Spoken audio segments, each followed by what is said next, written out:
स्वागत आहे तुमचं संध्या वैभव चॅनलमध्ये। तर आज आपण बनवलेले पनीर टिक्का भाजी। त्यासाठी साहित्य घेतलेले पनीर, कांदा, टोमॅटो, काजू, तमालपत्र, मसाला वेलची आणि चक्री फूल। आणि हा पनीर टिक्का मसाला वापरणार आहे जेणेकरून हॉटेलसारखी टेस्ट येईल।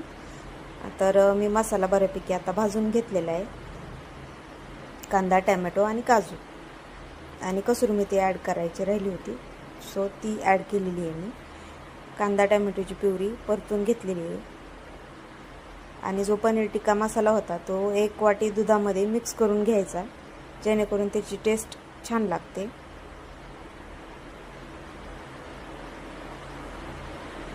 तर हा तो मसाला होता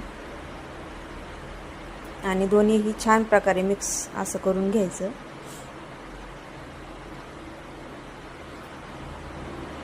त्यानंतर तुमच्या इथं भाजी तिखट खाणारे असतील तर तुम्ही लाल मिरची पावडर आणि पनीर मसाला दुसराही ॲड करू शकता त्यामध्ये। तर मी इथं लाल मिरची पावडर टाकलेली, थोडंसं तिखट भाजी होण्यासाठी।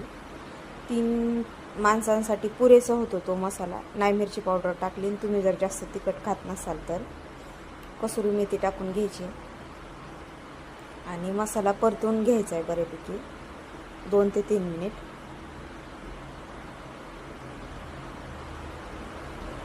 मसाला चांगला असा तेल सुटायला लागलं का त्यामध्ये ग्रीन पीस, माझ्याकडे वाटाणा नव्हता तर मी ग्रीन पीस ॲड केलेलं आहे, तुम्ही वाटाणाही ॲड करू शकता। ग्रीन पीस आणि पनीर ॲड केल्याच्या नंतर मिक्स करून घेतलेले आणि शक्यतो या भाजीला आहे ना गरम पाणी वापरा जेणेकरून मग तर्री वगैरे त्याची थंड पाण्याने होत नाही, जात नाही, गरम पाण्याने छान तर्री येते। तर एवढी घट्ट ठेवलेली होती।